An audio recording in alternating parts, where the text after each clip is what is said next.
Body shot, ooh, that hurt, didn't it? When the adrenaline starts pumping and you know what you can do with this right hand, it's hard to not do that. Here are your hosts, Derick G and AJ. What's going on, folks? Welcome back to another episode of the Bloody Water Podcast. My name is Derick G, and today I am proud to present to you the inaugural episode of the Bloody Water Podcast 2021 MMA Awards. We started off as a different show, a different program, but listen, the awards remain the same. 2021, it was a crazy year of upsets, new champions, a whole entire vast MMA landscape, especially if we're talking about the UFC, which frankly, I don't think we have ever seen before. So it's an important time that we need to recap, we need to discuss. You can call it a retrospective, if you will, but that's neither here nor there. There's only one person that I have to bring in here with me to definitely knock this all down. It wouldn't be possible without him. So let me bring in my co-host, the New Mexico native, the Santa Fe bomber himself, AJ. Brother, what is happening, my man? Back live in action. Listen, the UFC season is over. MMA right now it's a little dry, but we got a lot to talk about, brother. I know there's a lot of moments that stood out to you in your, you know what I'm saying, in your mindset, all into the retrospective. But listen, my man, I need to ask you first and foremost. I couldn't do it without asking you, how was your holiday, brother? Christmas just passed, man. You know, this is a festive time. This is a festive show. I got my lights in the back and all that good stuff, man. How did the holiday treat you before we get into all of this? Ooh, the holidays were well, Derick. It was a very cool, crisp 80 degrees here in Texas. Sweating on the hike I went on, but I went with some amazing people. Sasha Bear had a great time. She got a couple good presents. You know, I spoiled that little pup, so she had a great time, man. It's going well, brother. Doing very well. How's your holidays? The holiday was good, man. I had to work. I had to make some money. But listen, people got to eat, right? Somebody got to eat. We all got to eat. We got bills to pay. It's all that good stuff, man. And might as well do something while you're doing nothing. That's a good motto that I took from Napoleon Dynamite many, many moons ago, my man. But shout out Uncle Rico, right? But listen, my man. The holidays was cool, but it was a Saturday with no UFC, no MMA. There was some boxing on, don't get me wrong. That's still definitely cool, man, but it wasn't the same. And it just made me think about it, man, how big a role the UFC or MMA in general plays in your weekly regimen, you know what I mean, your weekly routine. Saturday, I know what I'm doing. Friday, we got Bellator. Saturday, we got the UFC. You know, we got some Combate on Friday too, you know, Combate Global, all that good stuff, man. So I just want to ask you first and foremost, because this is going to be an award show, right? This isn't the normal type of show that we putting out where we're breaking down fights and all that good stuff. We're going to be breaking down fights, but it's going to be retrospective fights. But I wanted to ask you, man, if you just had to take a second to think about like the things that we're grateful for, which is what this season is supposed to be about. We don't have to talk about the UFC specifically, but what role does MMA, combat sports in general, play in your life on a week-to-week basis? Obviously, you're the host of this show, all this good stuff, but truly, deep down, if you had to talk about it, you know, what kind of impact does that have on your life that maybe we take for granted a little bit? Derick, not only, you know, co-host of this show, but just throughout my day-to-day basis, man, I can't tell you how many times I'm talking about MMA. I'm talking about fights. Even in the gym, working with my clients, we're talking about fights. We're hitting the mitts. We're having some fun. Literally, like, it's so nice because it's something I deeply enjoy, like, actually seeing, doing, participating in, watching, talking about it, having that camaraderie amongst your friends. It's weird to not do it for this show every single week, but I still stay regimented and do it throughout the entire week just normally. So it's even better, man, because it's nice. I get to do a little bit of me, you know, outside while I'm actually trying to remain the professional AJ, you know, which it's hard to come by sometimes. But yeah, man, I just like. It's weird how much we're able to actually still stay involved in the MMA scene while we're not doing this show, because I like it so much, man. I imagine it's the same for you, but how is it? Oh, it's absolutely the same for me. I mean, listen, man, you see this corner, obviously, this is an MMA show, so I got my UFC posters and all that good stuff, man. But this is really like the life that I live. Like, I love it. I talk about it. When people ask me what I do, I'm like, I go to work, you know, I roll jiu-jitsu, and, you know, I do a podcast, you know what I'm saying? Like, this is what I do, you know what I'm saying? And if you notice, I said I do a podcast. That wasn't part of my work, right? Because this isn't work to me. I love this, man. I would do this anyways, regardless. So, listen, MMA, long story short, is a major role in both of our lives, and I hope for the listeners of this show that it plays the same role, if not more, because You gotta have something. Some people got NFL, some people got NBA, some people love reading books, watching movies. I love watching scraps, getting down, you know what I'm saying, and doing a little rolling myself. So we'll just put it there. Folks, you see, if you are watching this program, if you're not listening, but you are watching on YouTube or any other platform, if you're on our website, whatnot, you see a little graphic on the bottom. It says subscribe if you dig the show. And at this point, folks, that's just kind of the little note that I want to give for you. If you dig the show, if you truly enjoy, show a little bit of holiday spirit, subscribe, like it, share it with your friends, rate us 5 stars on Apple Podcasts, and newly on Spotify. That is a new thing you can do on Spotify, is you could rate the show.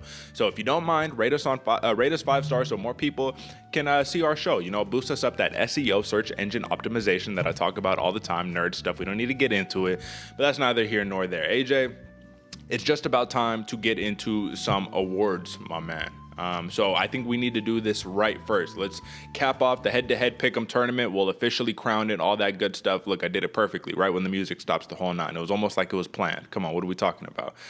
But yeah, we're going to break down the head-to-head tourney officially and then move on to our regular awards because I don't want to spend too much time on the formalities. You dig. So once again, folks, drop a like, subscribe, all the good stuff. We appreciate you. You know what time it is. What are we talking about? All right, my man. So head-to-head pick'em.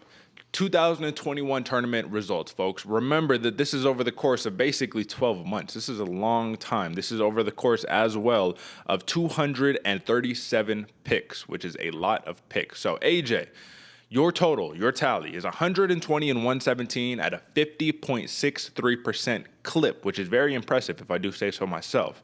In terms of head-to-head week battles, 10, 22, and 13. 10 wins, 22 losses, 13 ties. That is between me and you going head to head on a weekly basis. So it's difficult when you only got 2 people. Obviously, you get 3 people, 4 people. It makes it a little bit easier. So it looks a little more skewed like that. But it goes to show that even though your picks overall were incredibly competitive, the head to head told a little bit of a different story. Either way, your longest win streak, 3 weeks.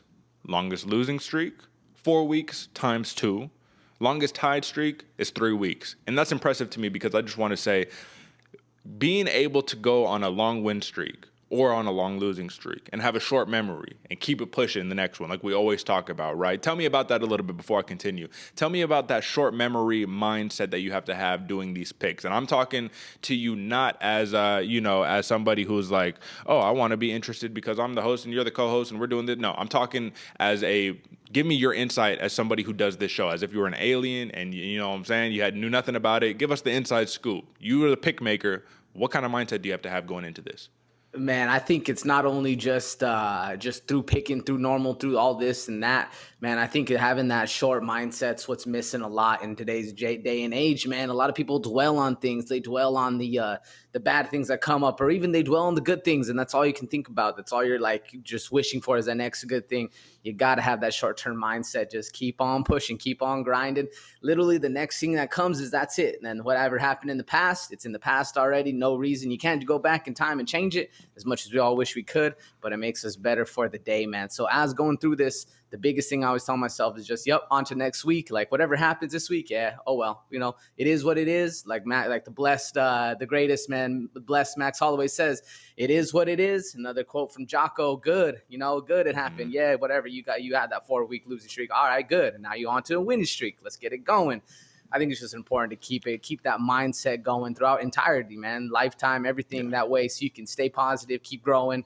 And that way you're never not done. You're never done finished. Never, absolutely. And if you're not growing, you're dying, right? So you got to keep it pushing. But I do want to ask, just for the, in the eyes of somebody who maybe doesn't have to do any of this pick stuff, right? You go 4 weeks and you're like, damn, this is not working out. My question to you is, do you then start going chalky? Do you start saying, okay, let me just start playing it safe. Let me pick the safe picks. Do you take less risks when you're looking to get back into the win column? Or are you saying, I got to do what got me to the dance and I'm going to keep using my strategy? Which is your approach? You got to do what gets you to the dance, Derek. To be honest with you, man, I'm not much of a statistician like yourself, brother, and I didn't even know I went on any of these streaks. Okay, I literally take it week by week, just whatever happened, and we keep it rolling. Yeah, I didn't even know I was on a 3-win streak or a 4-week losing streak. Yeah. It is what it is, brother. Yeah, there you go, man. That's a good mindset to have. And folks, it goes to show I'm a little bit of this analytics nerd, if you will, where I like to jot down everything. I want to know in depth, how am I doing statistically? How many wins do I got? How close was I to the win? What could I have done to really edged it out, numbers-wise? Obviously, analytics isn't going to save your day every time, but I do think it's important here and there. But then again, when you got an approach like my man, and you just say, listen, I just play it week by week, then it is what it is, man. So best poster score, brother, we're going to talk about that a little bit later, but I'm just going to say it for you. You gave 2 9s. Those are the best scores you gave all year long. And that's for Bellator 264 poster and UFC Vegas 41 poster. So I'll just leave that leaving that for a little bit later. Now, for myself, 139 and 98 is my tally on the year, 58.65% overall. Finished under 100 wins, under 100 losses, excuse me. That was my big goal overall for the year. We're definitely going to have to compound on that one. I think me and you both, if we can hit under that 75 mark next year, man, we're going to be in fucking good spirits right there, brother. Head-to-head, 22, 10, and 13. Biggest win streak, 4 weeks times 2. Biggest loss streak, 3 weeks. Longest tie streak, 3 weeks. Now, I'm not going to lie to you, AJ. I'm going to give you a little insight on my thought process. When I go through a 3-week losing streak, I tend to get a little chalky. I tend to say, okay, man, I know I like underdog picks. I know that. But you can't always bank on an underdog pulling that underdog money every single week, especially when the odds makers, they set the odds for a reason. I want to talk about that for a very quick moment.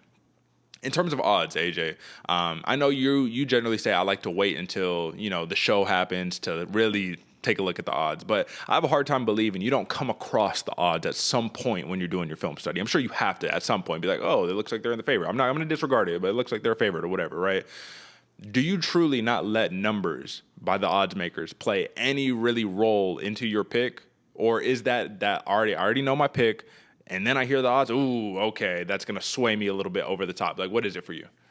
Brother, I truly do not look at the picks at all, man. I know it's probably not the best way to go. That might be why you won this last season. But, man, so just an insight on how I do this, folks. I literally just watch the 2 fighters, probably 2, 3, 4 last fights, depending on how many I can get in, take those 2 styles, write the styles, and then write what I think is going to happen.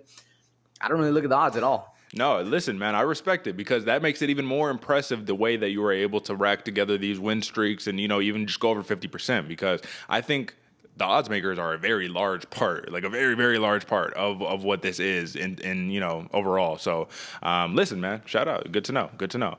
And listen, my best poster score, UFC Vegas 33 and UFC 266, which I'm going to single myself out one more time. If you will see, I actually got boom, right there. Look at that, folks. If you're watching, come on, man.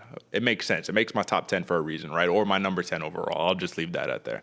All right, AJ. So with the 2021 head-to-head tournament, numbers in the board. Clearly, folks, you can see behind me, I got the shiny belt over there. AJ, listen, man, it was a hard-fought year, brother, but I appreciate the hard work. You challenged me, you pushed me, and I know you're vying for this belt next year, man. So listen, I'm going to do whatever I can to keep it here in good old Las Vegas, Nevada, fight mecca of the world. AJ, though, brother, my question to you, excuse me, going into this is, belt-wise, man, this was a new thing, right? A nice shiny belt. We talked about motivation. We talked about all that good stuff. I want to know how much of an incentive did it truly play? Obviously, we've talked about it before. Pride is really the number one thing that we fighting for as men. This is just what we do. Part of the machismo. I got my ego. I want to satisfy my ego. I need the win. I want to be better. It is what it is. But for the belt, my man, shiny new belt, I think we did pretty good for our first go around, in terms of the program.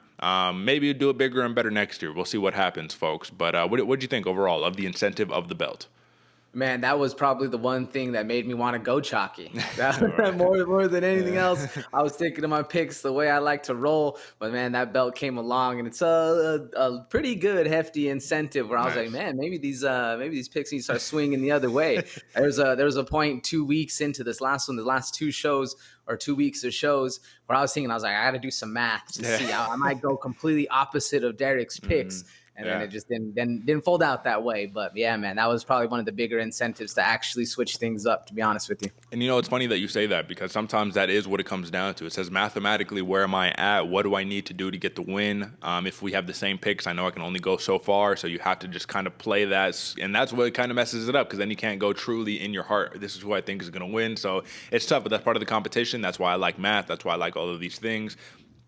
So with that being said, AJ, I think the people who tuned into this show, they didn't tune in for this too much, but they turned in for some awards, my man. So let's get into some motherfucking awards, man. All right, brother. Let's rock. So, folks, you can see in the lower corners, you can follow us on Instagram if you guys are interested. Obviously, BloodyWaterPodcast.com is the hub. Bloody Water Podcast on Instagram and Bloody Water Pod on Twitter. But at D496 for me on Instagram and at the MMAJ _ double entendre from my guy AJ over there, my man.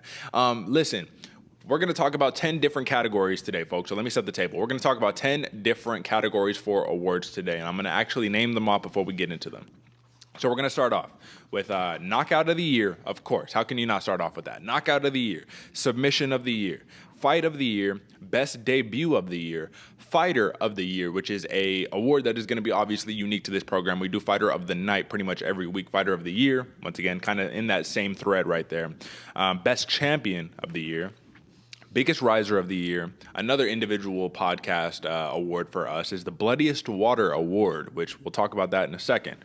Moment of the Year, and Dream Fight for 2022. And folks, I just want to give you the heads up. We're going to be doing another episode next week, basically talking about all upcoming 2022, all that good stuff. We're going to do a little foreshadowing here, though. So with that being said, AJ, I think it's fair that we start off with Knockout of the Year. And how this is going to work is we're going to be having 5 different nominations, you know what I'm saying? And obviously, we're just going to speak them out. We're just going to shoot the shit back and forth. 5 different nominations between us both, and we're going to pick a winner. And it's going to be basically as simple as that. Talk about it, talk about why. Obviously, because of the copyright stuff right there, I can't be showing videos of the UFC and all that. I wish I could, but they'll take that shit down with the quickness. But for those who are listening, you know, go on a mental journey with us. We will be talking these out for you. So, KO of the Year, AJ.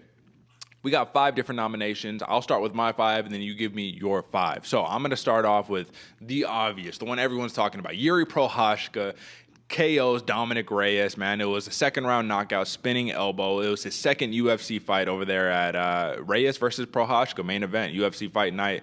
March 1st, 2021, a little bit early in the year. It was a beautiful thing to see, but I think that's a big one, right? We got Corey Sandhagen with his flying knee knockout on Frankie Edgar. That definitely made my list, man. He became the 3rd fighter to knock out Frankie Edgar in his very legendary, illustrious career.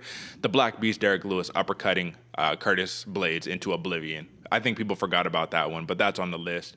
Kamaru Usman giving the big overhand right to Street Jesus, right? Jorge Masvidal, putting him unconscious. The wrestler knocks out the striker. What are we talking about? And lastly, the most underrated one, in my opinion, Ignacio Bahamondes defeats Roosevelt Roberts, TKO round 3 with a wheel kick with 8 seconds left in the fight. It blew up, man. I put a tweet about it. My tweet blew up, and then I feel like everyone forgot about it. And here we are again, brother. So those are my 5 nominations, 5 banging nominations. We'll talk about them more in depth here in a second, but give me your 5, AJ. Man, I have a couple similar ones to you, man. I started off with that Sandhagen flying knee against Frankie Edgar. Obviously, it was beautiful. Anytime you get one of them stiffs, yeah, I'm just going to be making the show, man. And Kamaru Usman, right cross, the Street Jesus, Jorge Masvidal. Obviously, you know, one of the best pictures we've ever seen. Shoulder or chin touching the shoulder. Beautiful shot. Next one I went Thug Rose. I'm untrue to me, man. I went Thug Rose head kick with against Weili Zhang to win back the title. The title. Yeah, it was the first fight. Amazing performance. Beautiful head kick. Next one up, man. I went Charles Oliveira left hook Larry against Michael Chandler to ground and pound. Nice. Especially coming back from that first round to drop him with the left hook and then finish it on the ground. Very impressive to me, man. And I went with the wild card for my last pick, Derick. I went Chris Barnett, wheel kick against Jean Vellante, man. Seeing a big boy get up there and hit him with a wheel kick like that. I agree. The Roosevelt Robert ones the one that got Roosevelt Roberts. Yeah, thank you. Was very impressive. But seeing a big boy do the exact same thing, wheel kick, man, and Barnett, very impressive. And that's just rounding out my top 5. I think those are some banging picks either way, regardless of where we go on, though. Those are some stunning knockouts, man. So it's obviously going to be difficult to nail down one, but we got to do it. That's just kind of where it goes. So let's start eliminating, my man. So you talked about a couple of them. What would you say is the weakest out of all of the selections that you just gave in your top 5 right there? Probably the Oliveira left hook to ground and pound by Chandler, only because it wasn't a stuck left hook that sent him out. He actually had to finish it with a ground and pound. What about you? Well, so I think that let's just be clear. When we're talking about criteria here, we're talking about knockout. We're talking about devastating knockout. Sometimes the moment makes the knockout bigger, but that's what we have best moment, best all that good stuff for, right? So when we're talking purely knockout, how devastating the knockout is, it's going to be tough, man. But I honestly think that, listen, I got all the fucking heavy hitters right there, man. How can you take one of them out from mine? I would have to go the Bahamondes pick, which is crazy because it was such a spectacular wheel kick, man. It's like arguably that should be knockout of the year in many people's book.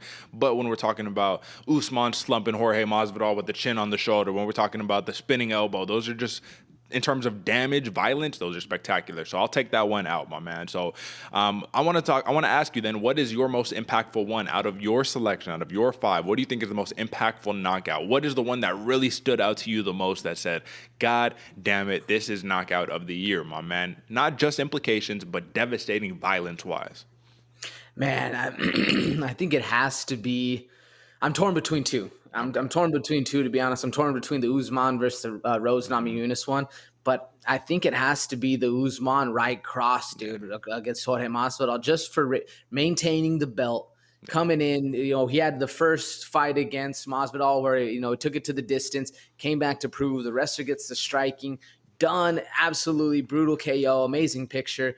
And if we're talking viciousness, brutality, that's really the one. Because I like the head kick for Rose Namajunas, but and to regain the title, it's a nice story. Everything's going on, but we're talking about viciousness and power. Yeah, I think that Usman takes the bolt on that one, brother. I definitely agree with you because I will just, I guess foreshadow. That is my pick as well. And it was so difficult, bro. These are so hard. The Prochazka pick, that was so nasty, that elbow. He let Dominic Reyes limp on the floor. For a split second in live action, I thought Reyes died. I thought Prochazka killed a man in the cage. You know what I mean? So that's a very devastating, right? My second runner-up, so that actually was number 3. The Prochazka was number 3 for me. My second one was the Corey Sandhagen versus Frankie Edgar, man. I don't know how you can just discount just leaving a dude stiff like that with the flying knee, which came out of nowhere. And partially why I'm picking these is because I remember how I felt in the moment and being like, oh, fuck, like, did that just happen? That's how I felt with that Sandhagen one. But the Usman Masvidal has to take the cake for my knockout of the year. And the reason why is because, once again, look at the storyline. Jorge Masvidal. Oh, this dude just likes to, shoot for the nuts. He likes to be a nut hugger. He wants to wrestle me, da-da-da-da-da. This dude got slumped, man. He was asleep. He was knocked the fuck out. This was not one of those just a right cross where I pull it back. This was I put my whole body into Superman, right? You know what I mean? Like a major right cross. Listen, man. And I think Usman deservedly gets knockout of the year for that performance. Heavy-handed, brother. Heavy-handed from the Nigerian Nightmare, but I do think that we are in consensus there. Best knockout of 2021, Kamaru Usman. You are our winner, brother. Listen, best champion, best, come on, all that good stuff, man. So knockout of the year. That one was a tough one because there were so many good ones, man. But I will say one of them that needs to definitely be somewhere in that runner-up is that Derrick Lewis Curtis Blades, though. How can we forget that? Because Curtis Blades was also very stiff, you feel me? So all right, brother. Move on to best submission of 2021. And actually, I got a little, and this is what I showed you. I was talking to you when the mics were still cold. I got a little sound effect that I'm going to do for the next one. I forgot on this knockout one, but okay, we'll do it for the submission one. All right, brother. Best submission of 2021. We got a lot of really good ones for a lot of different reasons here, my man. But I want you to tell me your top 5 right here for submissions of the year. Who do you got, brother? Man, first one up, I went Anthony Fluffy Hernandez versus Rodolfo Vieira. Very, very nice submission, again, especially against who it was, against an absolute tactician like Vieira. Very impressive to get the submission on. But he did put on Fluffy Hernandez did put on an absolute show with the hands as well. Yeah. So it wasn't a Vieira tap because he was tired, which we see a lot. He actually did get the submission in, but homeboy was feeling it. So next one up, man, I got Vicente Luque versus Michael Chiesa. Same kind of thing. Michael Chiesa, we already know he's slick on the ground, but so is Vicente Luque. And the fact that Luque was able to get a slick Darce the second it was presented to itself was very impressive to me, man.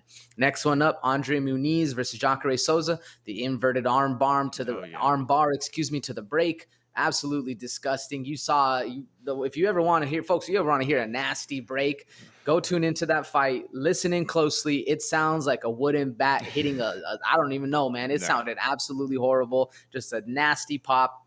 Great submission.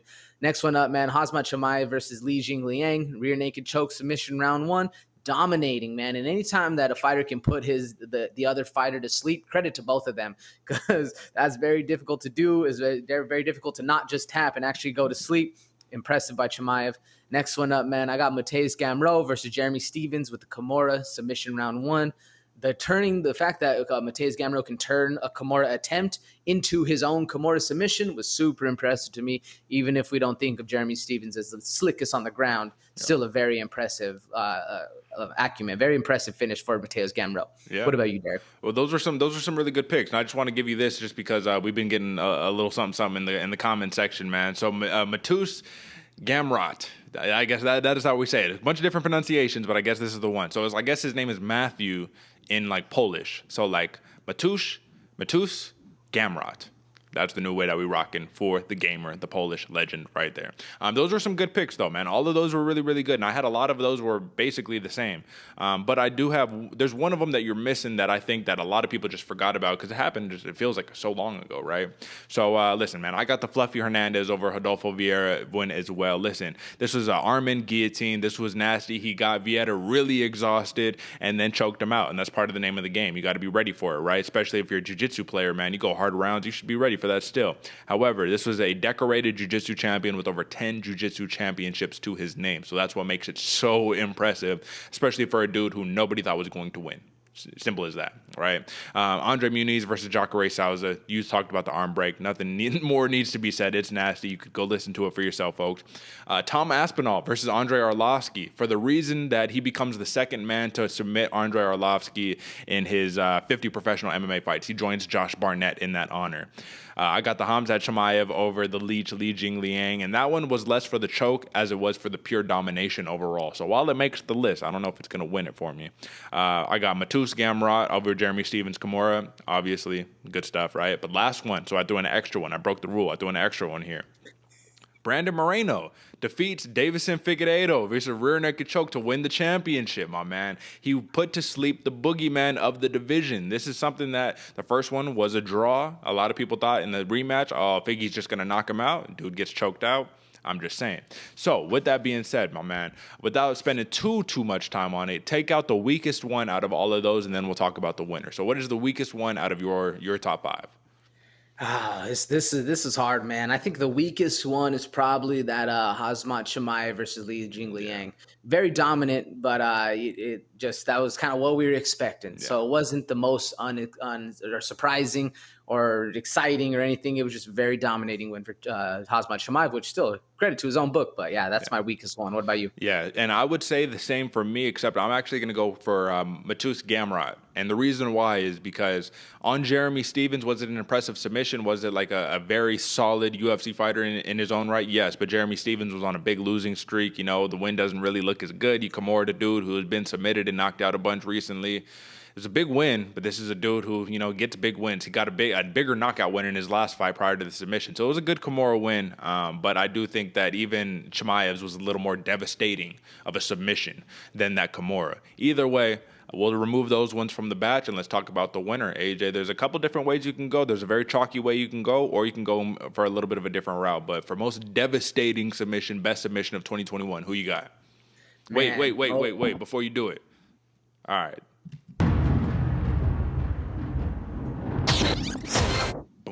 Man, best submission, most devastating submission of 2021. I'm going Andre Muniz versus Jacare Souza with the inverted armbar snap.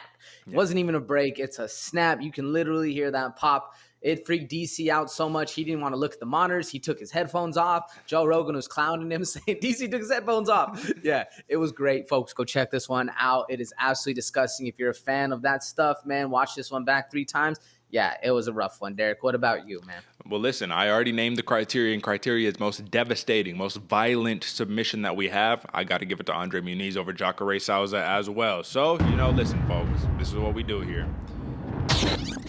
Andre Muniz, best submission of 2021. It is consensus because he snapped the arm of, listen, man, the alligator himself, man, the crocodile, the alligator, whatever Jacare means in Portuguese. It's either one. It's one of those two. Don't remember. I think it's crocodile. It might be that one or alligator. I don't know, man. Listen, but this is so important because he becomes the first to submit Jacare in his 36 professional MMA fights, bro. Andre Muniz. That's what was so incredible about it. You not just submit a dude who nobody is expecting you to submit, but you break the man's arm in such a weird place, because when he broke the arm, it was like up here, man. And if you know anything about just human anatomy and just, all of that, that's an odd place to break a bone. You're kind of strong right there. So to break it there, you either getting kicked like by a mule, you getting hit with a baseball bat, or Andre Muniz is on top of you with the inverted armbar snapping your shit.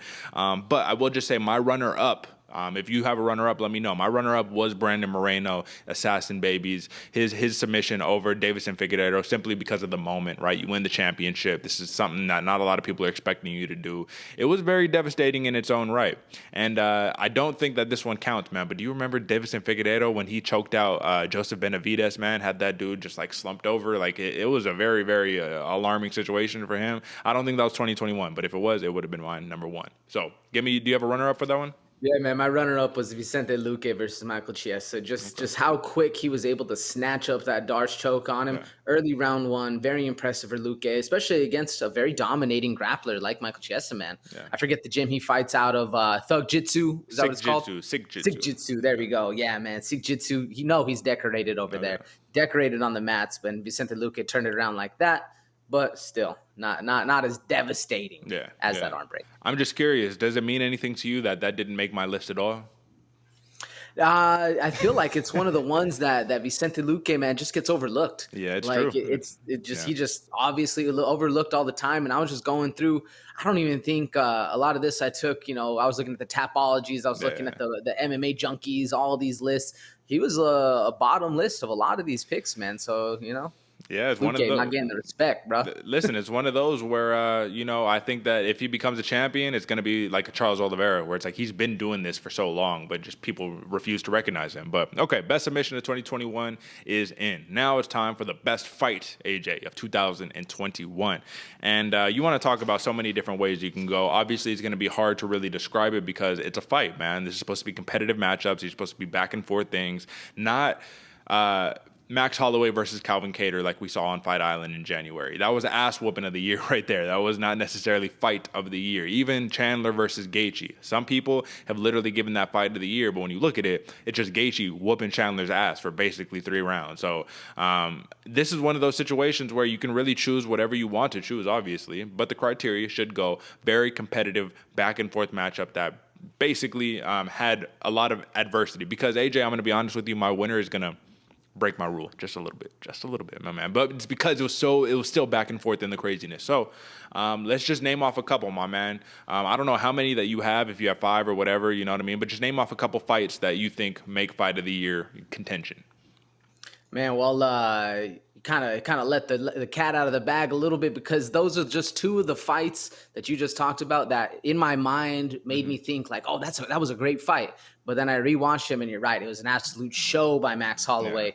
Yeah. It was an absolute destruction by Justin Gaethje. Not necessarily fight of the year, but I still put him up there because it was like what came to mind right away when I was thinking of these things. Not going to get those 2. They're not going to be the ones that I'm choosing.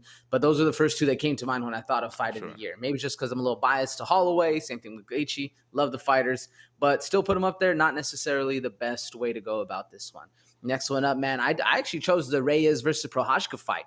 I thought it was pretty good. I thought it was going forth, and then Prochazka with a TKO spinning elbow made it very interesting, but I still think Yuri was a little bit too dominant in that fight. Now, the ones that really got me going, the ones I was really like, oh, okay, this is what I'm thinking forth. Volkanovski versus Ortega. That was one of the greatest fights we've seen in quite a long time. Volkanovski in deep on those 2 submissions, man, and still able to pull the champ hard out and get things going. Volkanovski versus Brian Ortega, very, very interesting fight, very close, very grudge match battle. Loved that fight. And the next one that's kind of out of left field, man, which it's some people might not agree with this one other way, but I'm going Marlon Vera versus Davy Grant. Okay. Great fight, So dude. you said Bloody fight. number Very two. back and forth. Number two. Yeah. Yes, number two. Yeah. Number two. Because, man, that fight was intense. Very bloody, very back and forth. Both people had their ups and their downs, their moments where I thought they were going to win. Vera ends up pulling it out by unanimous decision. Very good fight, man. Those are my 5 that I got rocking with. But really, I got 2 or 3 that I think can win. What about you, Derick? Where are you going? Okay, so I had kind of a real solid list that I've just been compiling over the year, man. And I got a couple that you're probably not even going to remember. This is how, like, deep in the trenches I'm talking about, man, where I was really going about it. So one of them that I definitely think deserves Fight of the Year nomination is TJ Brown versus Kai Kamaka III. It was a featherweight bout where TJ Brown won a very controversial split decision win here, man. It was such a back and forth fight. And Kai Kamaka is no longer with the promotion. He fights in Bellator now, but this is one of those fights that he lost that arguably he should have won. It was so close. It was neck and neck. Banger of a fight right there. Brad Riddell versus Drew Dober. Lightweight contest where Brad Riddell won versus unanimous decision. Listen, Drew Dober is a monster. The only person who's been able to truly annihilate him is Islam Makhachev, right? You know, so the back and forth between Riddell and Dober was definitely a beautiful thing to watch. Santiago Ponzinibbio versus Miguel Baeza. Not a lot of people remember this fight, man, but this is Ponzinibbio's first fight back from getting knocked out by Li Jingliang. He had something to prove. Ponzinibbio was basically destroying the man in round 1, beat up the dude's calf for all of 5 minutes. Rounds 2 and 3, Ponzinibbio put it on him, weathered the storm, war of attrition, won the fight versus via unanimous decision. So those were a banger. And then lastly, I guess the last 2 is Mike Davis versus Mason Jones, another lightweight bout. Mason Jones, this was his UFC debut, I believe, coming in from Cage Warriors. He was a double champion in Cage Warriors, came over to the UFC, fought Mike Davis, and fought a very, very hard-fought fight, but lost a unanimous decision. Lastly, AJ, Volkanovski versus Ortega, of course, brother. So, listen, out of all of those fights that deserve that, I honestly think that Volkanovski-Ortega is going to take the cake for me, and here's the reason why. One, and this is going to be biased, not a good reason, but it's my reason. These are my picks for my award, so I can pick whatever the fuck I want. I was at the fight. I was at UFC 266 right there. That's where I got the poster up. I saw the fight live in action, and when I tell you, AJ, that first off, it was like, okay, Volkanovski, he's doing his thing. I picked Volkanovski, so I'm rooting for him, all that good stuff, right? We got a lot of T-City fans, a lot of Nate Diaz fans in the building, right? Because Nate Diaz was fighting, so a lot of Latino love in there, brown pride up in the building, right? When I tell you when Volkanovski got in those submissions that all the air got sucked out of the entire arena, bro. People were on their feet going crazy. Like, literally, people jaw dropped, like, watching it happen, thinking that, like, this is really going to happen. Ortega's really about to win the championship. On 2 occasions in that fight, man, it was so crazy. There was no other high-stake implication in any of these other fights that really make you say, like, oh, my God, my heart is jumping out of my chest. Do you feel me? I had no dog in the game, truly. Because at the end of the day, for the featherweight championship, we know who the real people's champ is. You know what I'm saying? Max Blessed Holloway, you know. No disrespect, because Volkanovski, he's proved he's a true champion against Ortega there. But either way, man, that was such a banging fight, man. The implications, everything. It's hard to pick something else that's not that, man. So, cat out the bag. That is my pick for best fight of 2021. Brian Ortega versus Alexander Volkanovski, simply because... And like I said, I'm breaking the rule because this is kind of in that Calvin Kattar, Max Holloway territory, but simply because Ortega was this close from actually becoming the champion, walking away by putting Volkanovski to sleep. Not tapping, but to sleep, right? And let's just say this for folks who are just listening. I'm putting my fingers together. Like, it's just that, you know, like the world's smallest violin. You know, that's how close it was, you know, of a fight right there for the adversity that the champion had to suffer. So that's my pick, AJ. Who is your pick for best fight of 2021? It's hard to not give it to Volkanovski versus Ortega, man. That's who I'm going with, too. Not only was it the air, like you said, the air in the crowd was out, man. I was watching this one from home. The air in the entire apartment was out, bro, like everywhere. Sasha Bear couldn't breathe. She was gasping too, man. This fight was so close. Volkanovski even admitted to himself that he thought about tapping. He was like, yeah, you know, is this too deep? Do I have to get it in? And then he had a mental lapse where he's like, nah, fuck this. I'm in, bro. I'm champ mode. I love it. The whole aspect of the entire fight, man, everything about it. It definitely deserves fight of the year over here. I'm glad we're in consensus for this one, man.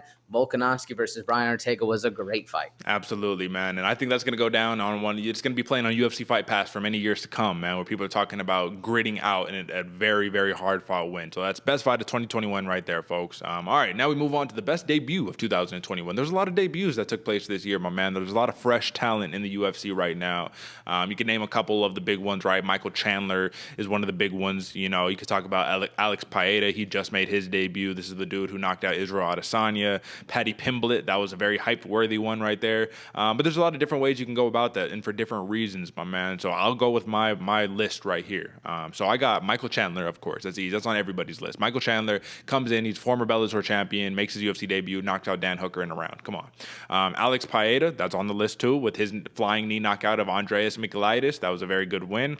Ian Gary, man, this is a dude who I believe is also a Cage Warriors champion. Come over, gets a knockout win in his debut. Paddy Pimblett versus Luigi Vendramini. I picked Luigi in this fight too, man. He came so close. But so far, when he got knocked the fuck out by Paddy Pimblett. Umar Nurmagomedov. A lot of people forget about this man, but he actually had a very big submission victory in his debut against Sergey Morozov. And lastly, AJ, one that a lot of people forget, but this is a dude who arguably had one of the best debuts, is Terrence McKinney right here, man, with his first round knockout of Matt Steamroller Favola, my man. This was I don't remember how long it was. It was like one punch. 12 seconds? Yeah, 12 seconds, 15 seconds, you know. And it was his second knockout in the span of 8 days. 11th finish in a row during the time. So, like I said, it's going to be hard to beat that one. But who do you got for your best debuts of 2021, brother? Derek, I'm in agreement with a lot of them for you. There's honestly, this is one of the lists where we could have made this a top 10. Oh, yeah. There's so many debuts going forth, but yeah, man, I'm rocking with the same thing. Ian Gary versus Jordan Williams, TKO round 1. Very beautiful performance by Gary.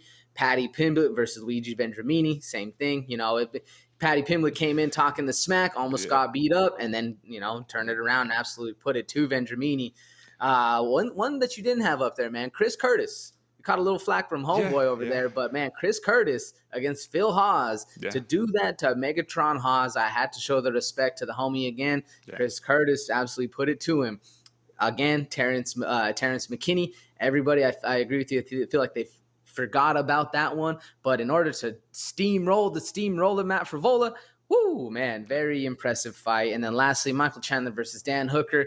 Everybody was discounting Michael Chandler. Nobody thought this was going to do anything. He was a flash in the pot. You know, the dude coming in from the other organization ended up putting it to Dan Hooker pretty damn good, man. Very impressive for the entire thing. Absolutely, man. So I just want to say in regards to Chris Curtis, the reason why you're not on my best debut of 2021 is I got you in a couple other nominations for some different segments. So we didn't forget about you, brother. I promise we didn't. But all right, AJ, give me your weakest one. What are we dropping out of your top 5? Weakest one, probably. Damn, this is hard.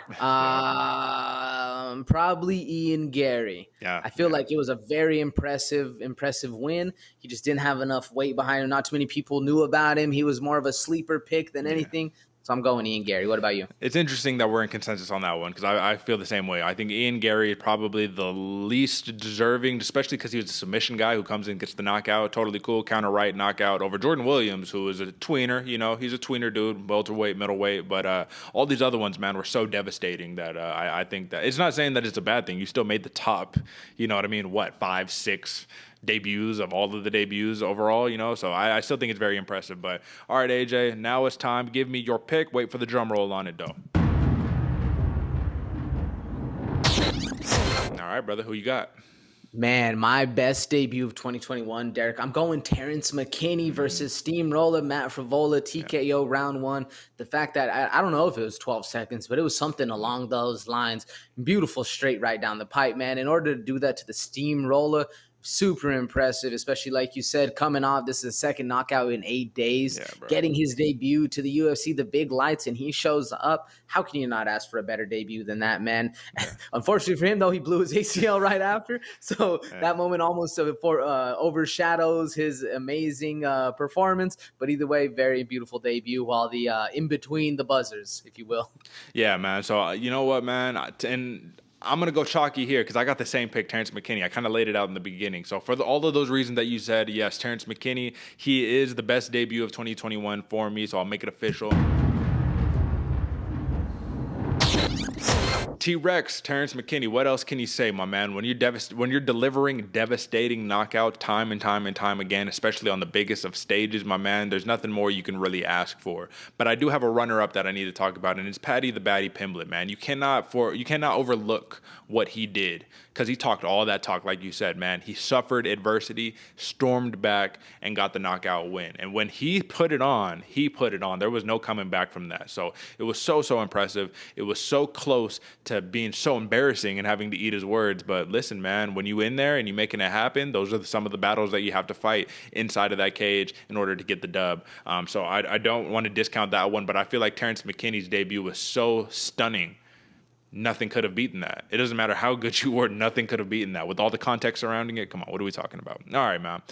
So we can move on to, folks, listen, actually, before I announce it, if you're still with us, drop a like, subscribe, all the good stuff. We appreciate you guys. But this is obviously one of the unique awards to our program, and I want to thank you guys for even giving us the inspiration in the first place to make it happen. So let's talk about Fighter of the Year, AJ. Now, this is not your best champion of the year. This is not most flawless record of the year. This is who had the best narrative, the most impactful year overall, best storylines, everything intertwined, just like we do on a week-to-week basis, except we're blending it within 52 weeks in 1 year span. And 2021, the calendar year, AJ, I need to know, who are your nominations for Fighter of the Year?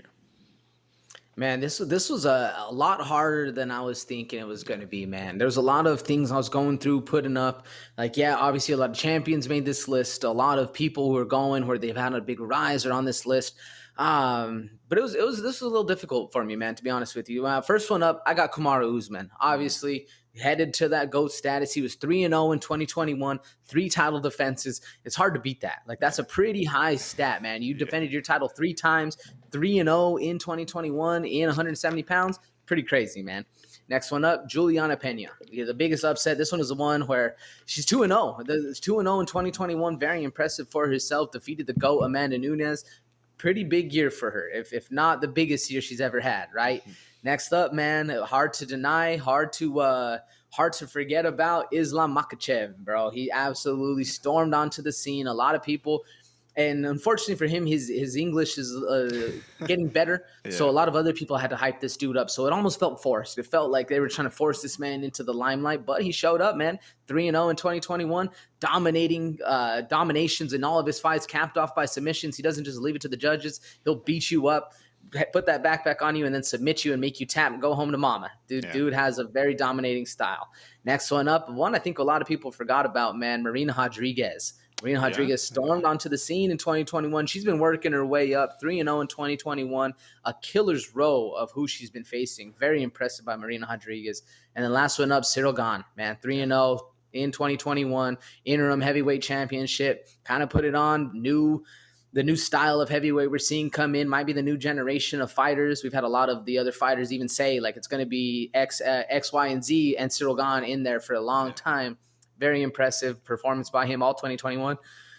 Pretty hard, though, man, to be honest. There's a lot of ways you can go with this. How are you doing it, Derick?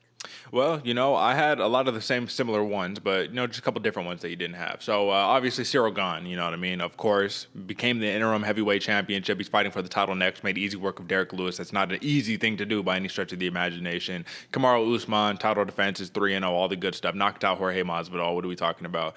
Chris Curtis, the action man. And this is not just for the UFC, but this is for his year in 2021. He went 6-0 in 2021. 5 knockouts, 1 decision, and an explosive start with 2 massive upsets in his UFC tenure. So I think that even deserves Fighter of the Year status right there. That's why I left him off of the best debut. Valentina Shevchenko, my man, pure dominance. 2 TKOs, 2 title defenses. It's almost like nobody can touch her. It's like literally she's entering the status that Amanda Nunes basically held all up until her fight with Juliana Pena, as a champion. And then lastly, Juliana Pena, simply because that upset puts her in Holly Holm status when she defeated Ronda Rousey. She just has to make all the lists because it was such a stunning thing that she did. Now, when we're asking, you got to take one away. Which one are you taking away from those? Man, if I have to take one away, probably Marina Rodriguez, just because she's not the champ. That's a lot of, and that's a hard one because I'm right there between Marina and Cyril because they're both had a very impressive one, but I'm just not the most impressive to me. If I have to take one away, I'm taking away Marina Rodriguez. What about you, Derick? Well, I'm going to take away Juliana Pena, actually. You know what I mean? She had an upset win over Sarah McMahon. She got the big title over Amanda Nunes. But still, you know, outside, if that Nunes fight never happened, and obviously it's tough. It's like, how can you take away that? You can't take away that, right? But if it never happened, well, I will just say, you know, it's much less of an impressive year overall. You know what I'm saying? So now it's time, brother, to give your pick for 2021 Fighter of the Year. Woo, Fighter of the Year 2021, my man. I'm going with Kamaru Usman, brother. 3-0, 3 title defenses. He is at the pinnacle of his sport and defending it with style, too, man. It's very impressive. Hard to beat Kamaru Usman in that aspect. I'm excited for what he's going to see in GOAT status later on. But for this year, Fighter of the Year 2021, I'm going Kamaru Usman, brother. What about you? Well, in the wise words of Kamaru Usman, take what from who? Huh? I don't know about all that. But Kamaru Usman, unfortunately, he's my runner-up. He did not make championship lists on Fighter of the Year. For me, I think it has to be Cyril Bongaman Gane, man. It has to be for me because 3-0, 1 knockout, 2 decisions. To make light work, you got to understand, folks, the context regarding this. Every single fight Cyril Gane has had up to this point, up to the Derick Lewis fight, everybody said he can't keep doing this. So they're just going to knock him out. He's too small. He's not, come on, what are we talking about? You know, like the context behind it for every single one of these fights is, oh, this is going to be the dude to stop him. Oh, this is going to be, oh, okay, he beat him. That's going to be the dude Black Beast, he's going to stop him. And he makes easy work of these dudes time and time again. He has kind of had a very quiet but meteoric rise to becoming the interim heavyweight champion and now being possibly favored in a fight against Francis Ngannou for the heavyweight championship, which is a crazy thing to even imagine. But to have that type of rise in the biggest, baddest weight class in the UFC, I think that's the merits for Fighter of the Night. Now, Chris Curtis is a close third right there for me. But because 2 of those 6 fights that he won were in the UFC, it just takes a little bit of steam off of it. Either way, he probably had the most impressive year, if we're being honest. 6-0, man, 5 knockouts, come on. But Cyril Gane is my Fighter of the Year for 2021, brother. So, unique award. And, you know, Cyril Gane, and who was your pick? Usman. Those are two dudes to pick it, man. I mean, listen, man, those are very impressive fights right there. But I think Kamaru Usman, and the reason why he didn't win that list is because there's another segment we have, which I think he takes the cake. And that's best champion of 2021. So a little bit of foreshadowing. But all right, AJ, give me there's only so many champions, so give me your nominations for best champion of 2021. Right at the top of the list, Derick Kamaru Usman, man. Yeah, very dominating performance. It's the reason I picked him for Fighter of the Year. Dude is incredible. And even undervalued, underestimated by a lot of people out there, man. Very impressive for him. Alexander Volkanovski, 145-pound class, dominating. Again, underappreciated, underutilized. Alexander Volkanovski. Next one up, man, another true one to me, Thug Rose Namajunas, man, putting it to her. She's had a lot of ups and downs in her career, but right now she is one of the best fighters in the women's division. Next one up, obviously you got Bullet and you got, now Juliana Pena, but I think the Bullet's in there for consideration as well. But next one up for me, man, Charles Oliveira, again, underrated, underutilized, underappreciated. A lot of these people, a lot of the lists I've been going with are people that have been doubted a lot in their past and then risen through the end and actually made it to the pinnacle of their sport. And following trend with that, man, Brandon, the baby assassin Moreno. Yeah, dude, the way he went about his whole style of fighting. I'm pretty sure he left the UFC at one point and came back in. I could be wrong on that, but I'm pretty sure I'm right. Brandon Moreno, man, got it done against the bully, Davison Figueiredo. Very impressive year for him as well. Who are your best champions, Derick? Well, I will say the assassin baby definitely did get cut from the UFC for a little bit and did come back, which made his story much more impressive. But it's interesting. I just want to say it's interesting to see how we both interpreted the criteria on this one, because mine's a little bit of a different list. So I got Usman, obviously, at the top, 3 title defenses, stunning, one of the busiest fighters in the UFC this year, and he was a champion, so that's very telling. Valentina Shevchenko, 2 title defenses, we already talked about it. Thug Rose regains the women's strawweight title and defends it, even though that defense was very, very controversial. But I guess that's neither here nor there.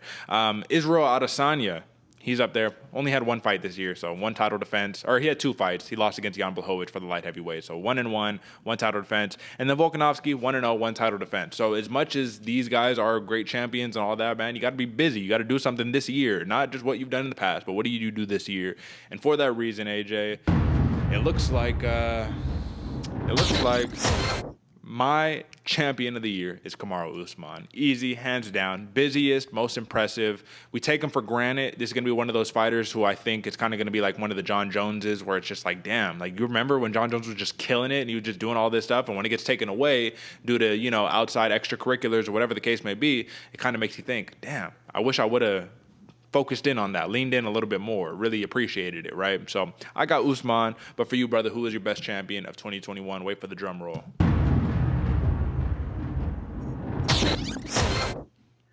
Man, my best champion of 2021, Derick, I'm going with the baby assassin, Brandon Moreno, brother. Just his whole story about getting cut, coming back, getting the draw, and everybody thinking that he's just going to get absolutely demolished by Deiveson Figueiredo. Man, very impressive win. Ends up choking him out. Brandon Moreno did big things in 2021. He even caught a Modelo sponsorship. Homeboy's on TV now, man. This dude did it all, did everything he's ever wanted, providing for his family. First Mexican-born UFC champion. The storyline basically wrote itself for me. That's why I had to give Kamaru the Fighter of the Year, because I feel like Brandon Moreno, very underlooked, underappreciated by a lot of people, but showed up big when it counted and put on for La Raza. Put on for La Raza. You're right. No, in terms of narrative, storyline, all that good stuff, man. I mean, listen, Moreno even could have probably been Fighter of the Year for that storyline. But either way, man, interchangeable. He's the best champion for you. I got Usman as best champion for me. We can move on to a little bit of a back step in terms of the awards. Maybe this isn't the best order we could have gone in, but neither here nor there. Biggest riser of 2021, brother. So we just talked about the best champion. We talked about the people who are already solidified. But let's take a second to talk about the biggest risers, the people who in 2020 maybe weren't that hot, and in 2021 they really got some steam. People know who they are, and they made some motherfucking noise right there. So I'm going to start with my nominations right here, man. And I got a couple of them for a bunch of different reasons, but I'm going to start off with the action man. Once again, Chris Curtis, he made a very, very big rise, so he's at the top of my list right there. Cheyenne Vlismas started the year off as Bays, you know, went back to the surname Vlismas, and I'll tell you what, man, she's 2-1 in 2021, came off a very embarrassing career-defining loss to Montserrat Ruiz, comes back, gets a career-defining win against Gloria De Paula, I think, or, you know, whoever it was against. I don't remember exactly, but that head kick, you know, knockout, right? Gregory RoboCop Rodriguez, man. This dude went 4-0 in 2021, man. Massive start to the UFC. GM3, Gerald Mearschart, right? He went 1-2 in 2020, got one punch KO'd by Hamzat Chimaev, and then comes back in 2021, 3 finishes, 3 submissions. Come on, beautiful. Casey King O'Neill, 3-0. 2 TKOs, 1 submission. I mean, nothing more to say right there, just dominance. And Adrian Yanez, man, 3-0. Big wins over Randy Costa, big wins over, Davey Grant. Very impressive overall. A lot of really, really good, fun, up-and-coming fighters right there. But I'm curious to know who made your list and how similar was it to mine? Somewhat similar, actually, pretty, Derick. Very interesting way to think about it, because I did the same way you, man, where they didn't really have the best 2020s and kind of showed up for 2021. First one on the list, man, that pops in my mind right away, Adrian Yanez. Yeah. Getting the attention of everybody as he's coming into 2021. Even the Sugar Show's calling him out, man. He's looking to get them paydays going. Adrian Yanez had a great 2021. Next up, Marina Rodriguez, the same thing, man. She's on a killer's row, 3-0, very impressive. And I feel like the women's MMA doesn't get a lot of attention as far as like the excitement of it. But Marina Rodriguez is a very exciting fighter coming forward. Next one up, Action Man, Chris Curtis. He had a great showing. Like you said, 6-0 in 2021, 2-0 in the UFC with 2 stunning knockouts. Dude was absolutely insane. Next one up, man, King Casey O'Neill had a great 2021. In fact, when I was doing the research, she made a lot of people's list out there. Very impressive. But again, I feel like not noticed by the casuals enough. But soon enough, you're going to have to pay attention, because Casey O'Neill is here to stay. Last one up, Mateusz Gamrot. I hope I pronounced that right for the homies out there listening. Mateusz Gamrot. Yeah, bro. I mean, what else do you need to say? This dude came in very, very quick in everyone's memory, because he just fought. Absolutely impressive the entire year, and before that wasn't really utilized, so very impressive 2021 for him. yeah, those are my 5, brother. Okay, right on. So now you know what time it is. We got to drop one, and I'll start from my list, my man. If I had to drop one person out of this entire list, which is tough, right? Because all of them made it very, very memorable. Unfortunately, I'm going to have to go Cheyenne Vlismas, even though she had a very, very noteworthy 2021. Listen, man, her last fight was really good. She's going back on that right track where she needs to be, but it wasn't a stunning, miraculous like 2020. Nobody knew. She had a little bit of hype on her in 2020. So coming into 2021, got the job done. Cool. I'm gonna drop her for my list. Who are you dropping for yours?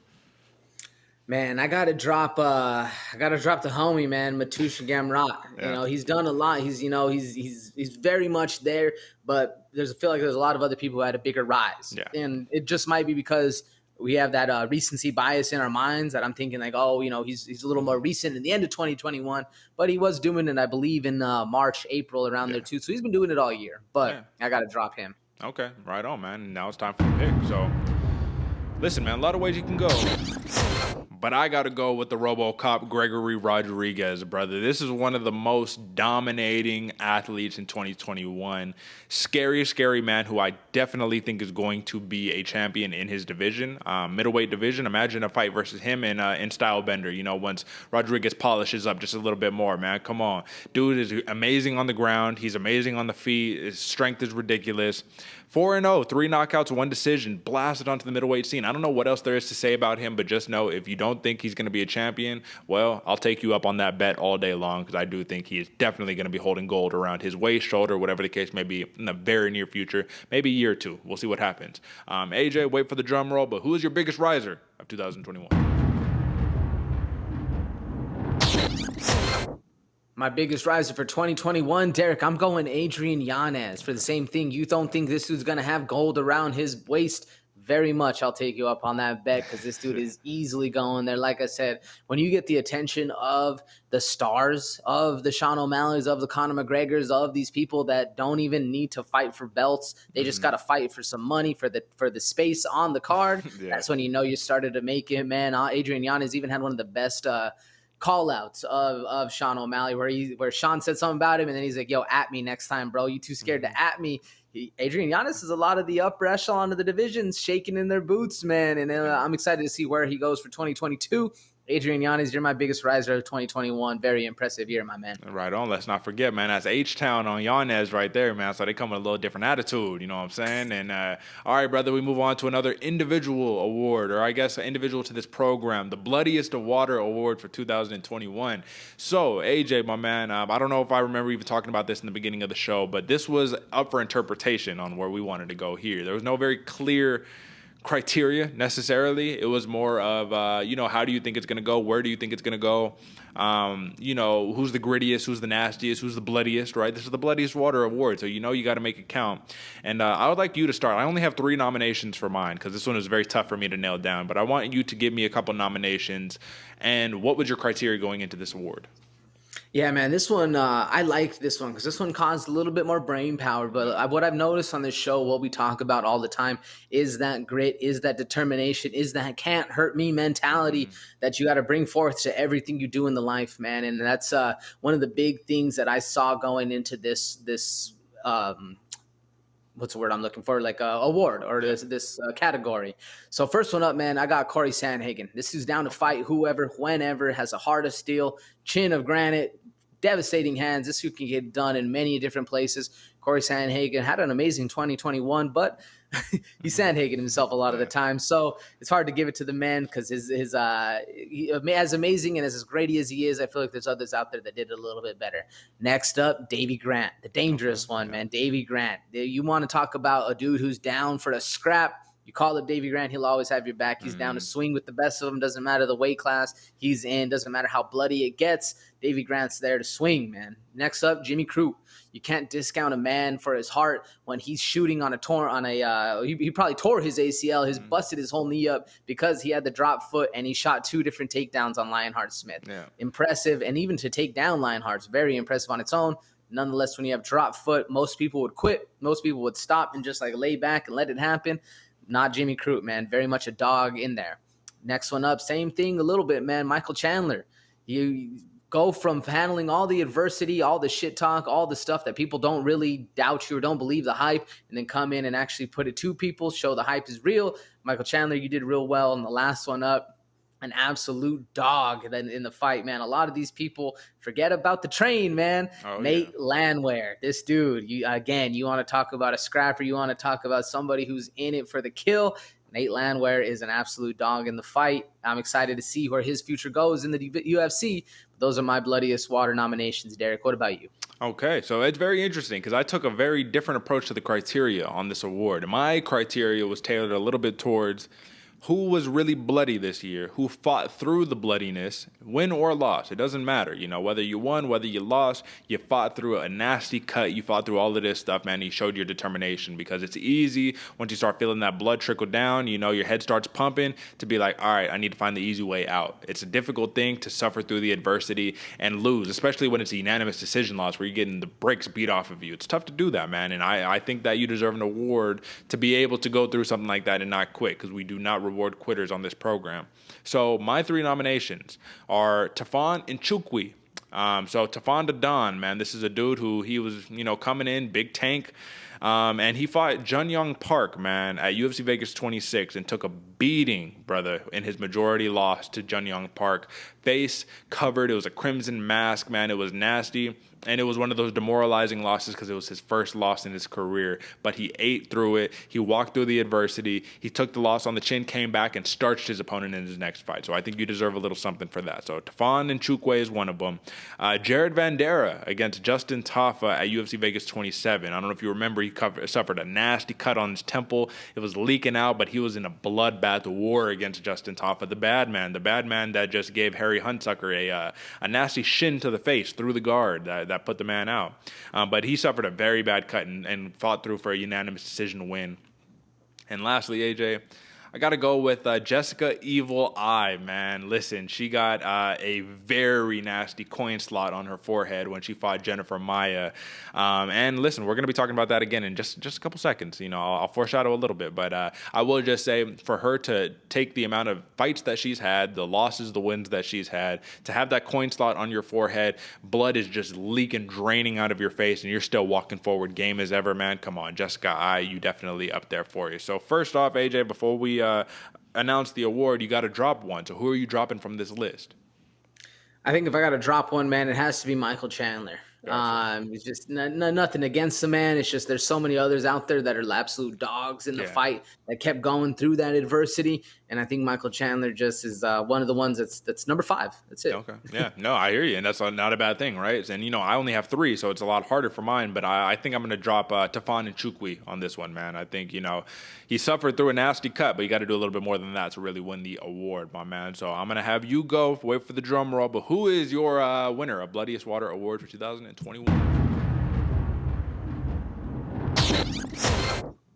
Man, my winner for the Bloodiest Water Award for 2021, Derick, is Davy Grant. Man, his fight against Marlon Vera, number 2, was absolutely insane. Bloody as ever, literally painted the canvas red. Crazy cuts, crazy sprawls, went to unanimous decision.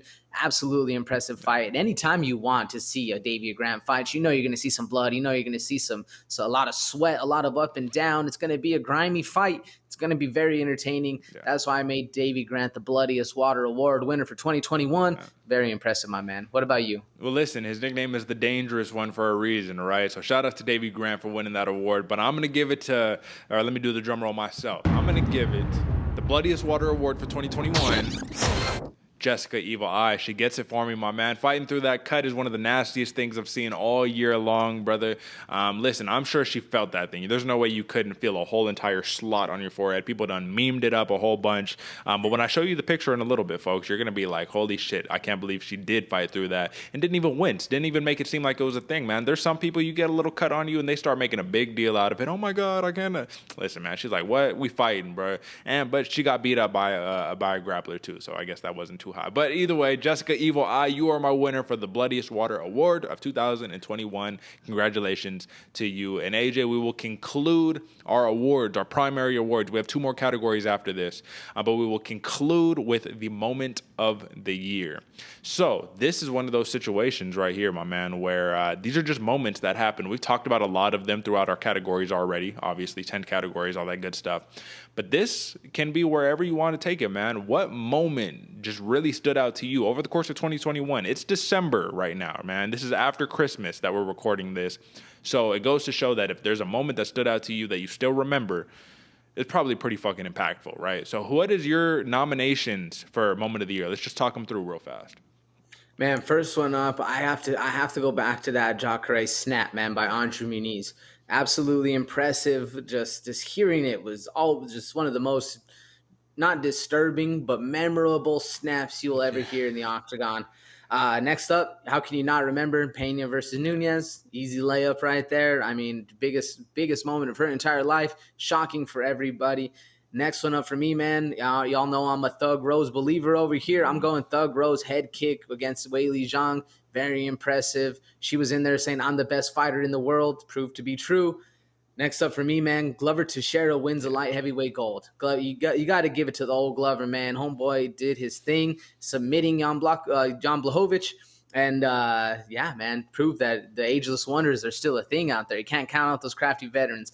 Next one up, man, I went with the Blessed Express, Max Holloway's absolute performance against Calvin Kattar. Yeah. There's nothing crazier than watching somebody when they're in that flow state. He was literally looking at the commentators saying, I'm the best fighter in the world, slips a punch, and then comes back with another. Bro, this dude absolutely put on. It was always will be. Anytime I want to tell somebody about a crazy fight, you want to see some crazy striking, go watch Max Holloway versus Calvin Kattar. Very impressive fight, man. That's the one that stands out to me. Probably the most, but we'll see. What about you, Derick? All right, man. So I got a lot of those same ones that you had for yours, but for mine, a couple of the different ones. Islam Makhachev when he annihilates Drew Dober. That's just one I just didn't see coming. Maybe I was late to the train. You know what I mean? Maybe I didn't believe in Makhachev enough, but yeah, he annihilated Drew Dober. That was a big one. Grant Dawson knocks out Leonardo Santos with like 3 seconds left in the fight after getting dominated for 3 rounds. That's got to be one of the most memorable, simply because that was, talk about a walk off to the extreme right there, man. So I would just I'll just put that for what it's worth, my man. And then the last one that I got that's different than you is, or actually I got 2 more. Cyril Gane upsets Derek Lewis in 4 rounds, man. He just made it look easy. I remember I picked for Gane. I think you picked for Lewis in that fight. And most of the consensus was, oh, Lewis just got to land the big one. And that's true against most heavyweights, but not Cyril Gane, right? You can't hit what you can't touch. What's Muhammad Ali say? Float like a butterfly, sting like a bee. The eyes can't hit with, or the hands can't hit what the eyes can't see. And there we go. Shout out, to the butterfly right there. And then lastly, Brandon Moreno, when he wins the flyweight championship in his rematch against Davison Figueiredo when he defeats the Boogeyman. So, AJ, we have to drop one out of our biggest moments of the year. What are you dropping? I'm probably going to drop the Andre Muniz snap against Jacare Souza. I know it's crazy. Yeah. I know it's crazy. But it's just, there's a lot of other implications or a lot of other moments that why the other things were bigger to me and like the moments came to be.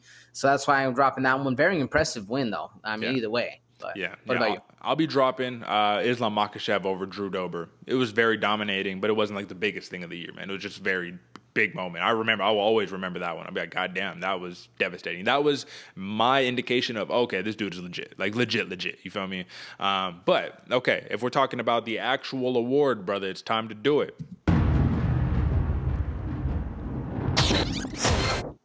Who is your moment for 2021? Moment of the year, brother. Who do you got? Moment of the year for 2021, Derick. I almost let the cat out of the bag earlier. I'm going with the Blessed Express. Max Holloway's show versus Calvin Kattar, brother. Okay. That fight will always, literally in my head, it might be just because I'm biased, a striker. I love striking. I love seeing it. He was absolutely putting on, and the fact that you can watch somebody prime time in the flow state, that's what did it for me, man. I'll always remember literally just swooping. So he's talking shit in there, dodging punches, coming back with crisp combos. Said he's Calvin Kattar said he was the varsity, going to show the JV how to fight, and then absolutely got handed to him. Everything of it was perfect. that's why it's my moment of the year. I'll always remember that one, man. What about you? Who you going with? Well, I will say I think Calvin Cater said he was varsity and Max Holloway was a freshman. So varsity is going to show the freshman.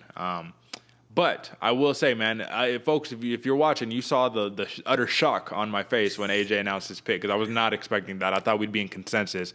How can you not pick Juliana Pena upsetting Amanda Nunes for moment of the year? Obviously, recency bias is one thing, but to beat the GOAT, right, the greatest woman fighter of all time in the UFC, to do it when you were a plus 600, plus 800 underdog, to do it when literally nobody but you and your team expected that you would. When I was at a sports bar watching this, man, and I'll just say everybody was in utter shock. From round 1 to round 2, from at the end of round 1, it was like, oh yeah, she's about to get her out of there, bro. This is going to be another easy one. To round 2, what the fuck just happened? Like that, how many people lost their money on Amanda Nunes that night? All of that stuff, man, combined. Juliana Pena been calling Amanda Nunes out, saying she doesn't want to take the fight. She's scared of me. Submits her, gets her tired, jabs her face off, beats her in the stand-up, everything. All of it, it's the moment. It beats everything, in my opinion. Anything you could have named, nobody expected this. Like, this could go, this is the biggest upset, this is the moment, nobody expected this. So I feel like if you had a runner-up, would it be that Pena fight? Oh yeah. It was, I mean, don't get me wrong. It was almost like, that's the layup, man. Yeah. It's as momentous as that was. Yeah, that was the number 2 pick, and it was a very close. I'm talking razor thin close pick, man. Yeah. I just love the striking that was put on the absolute 5-round show we were able to watch. That's the only reason I went with the Holloway. No, absolutely. And my runner-up is going to be Brandon Moreno. Brandon Moreno's title win, becoming the first Mexico-born champion, all that good stuff over Davison Figueiredo. So that is the moment of the year, folks. So listen, man, it's been a great year overall. And as we just recapped a lot of stuff right there. All these crazy moments, best champion fighters, knockout submissions, all of that good stuff. But folks, if you've been following along with us over basically the past year, you would see that we took account of a couple different things. And one of our segments that we did basically every week was the photo collection. So I could compile at the end of the year the best photos of the year. So I'm going to pull those up and we're going to vote on those, make our own little tally. We're going to look over them and then we're going to make our own little tally on what's going to go, what's going to stay, what's going to ultimately become the best photo. But before we do that, we had another thing that we did, and it was the best posters of the year. So I already said AJ gave out a couple 9s, I gave out a couple of 10s, and I just want to decide collectively together right now what is truly the best. So poster of the year for 2021, my man. Let's start off with your pick. So your first one. We'll just talk about him real fast, right? This got a 9 out of you right here, brother. Mousasi versus John Salter for the middleweight championship, Bellator 264. Very plain Jane poster, simple. One dude next to another, got the beautiful Bellator belt, all that good stuff, my man. But this got 9 out of you. Now, in hindsight, revisionist history, we're looking back on it. Do you still feel the same? Is this still 9 territory right there for you? I think this got a 9 for me in the past because they were trying some funky stuff before this one. So I might have, looking at it now, I was expecting a lot different of a poster for a 9 because I probably would have given this one a 6 or a 7, at least in my mind right now.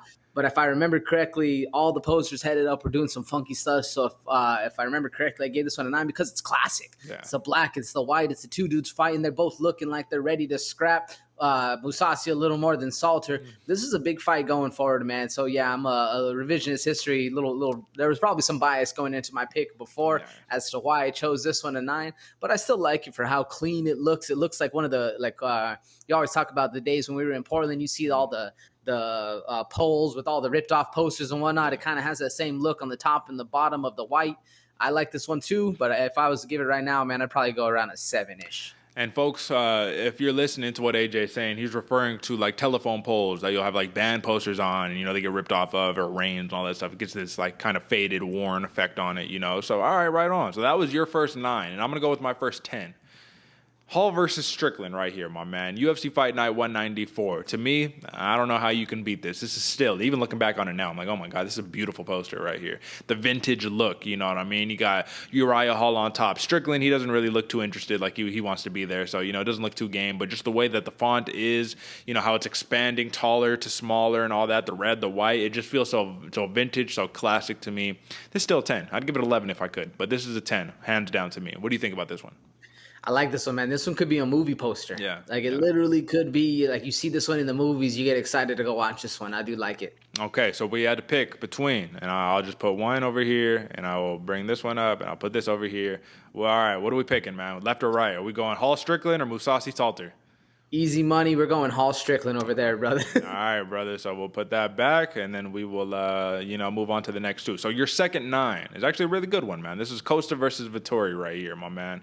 Not a great fight, but it definitely was a solid poster, my man. So let's talk about it. Revisionist history, what are we going back on? We got the tape decorations. We got the face-off. It looks very much like that same thing you were talking about, the telephone pole. You got the, funky little thing in the back, the textures and all that. Talk about it.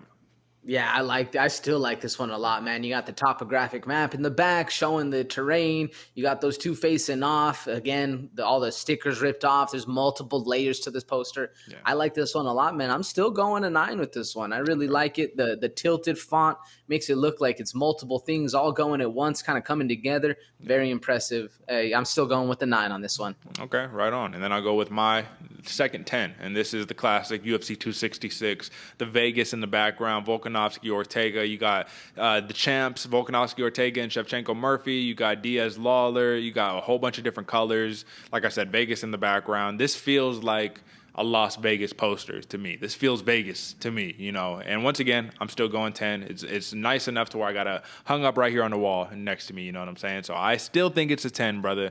But now we have to make a decision. So I'll put this one on the left, and I will put yours on the right. What are we going off of these two, man? Do we like Costa Vettori? Do we like Volkanovski Ortega? Which one does it a little bit more for you?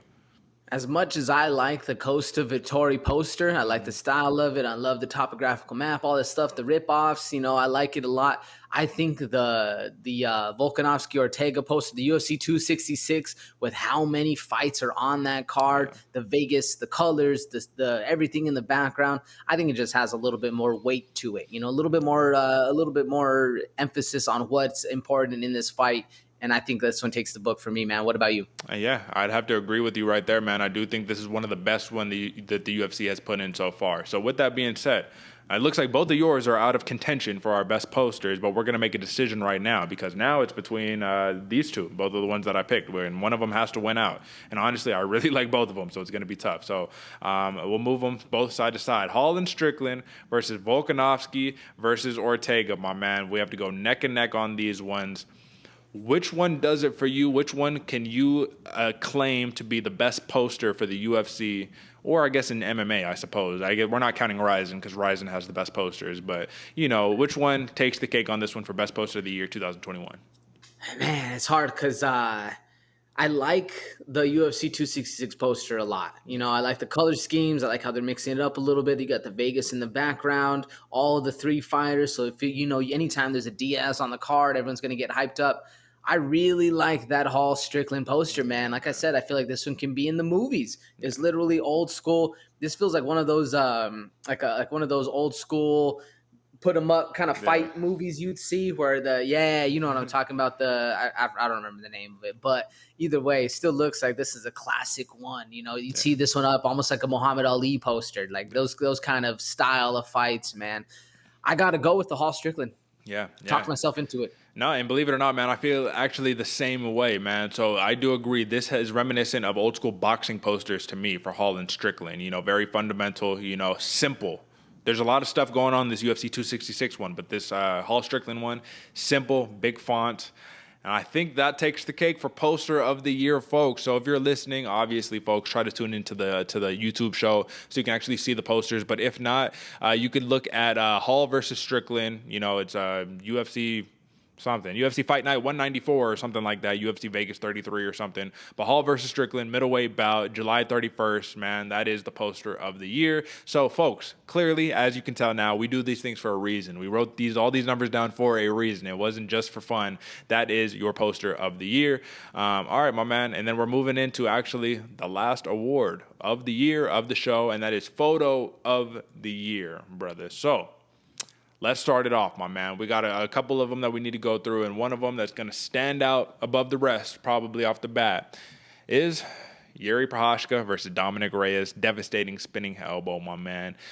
I want you to just take these ones into note. We'll talk about them a little bit, but we'll just kind of move past these ones. So that spinning elbow was devastating. You can see Reyes, his face looking crazy. This is moments before he just limps down to the ground, just falls, wilts. Listen, man, this is a beautiful photo. You have any take on it? Man, I've been hyping up Yuri for a long time, man, and this is a beautiful photo showing just precise accuracy with that elbow, man. Yeah. Absolutely mushing up Reyes' face. Beautiful photo. Absolutely. Now, the next photo that we have right here is a timeless one. This one happened early in the year, my man, but one of my favorites on the year so far, and that is the Giga kick on Cub Swanson, my man. Look at that. It's a perfectly placed ball of his foot in the liver of Cub Swanson. Giga's just looking like, yeah, man, you're about to fall. Cub Swanson's looking like he just felt one of the nastiest liver shots he's ever felt. Give me your take on it, man.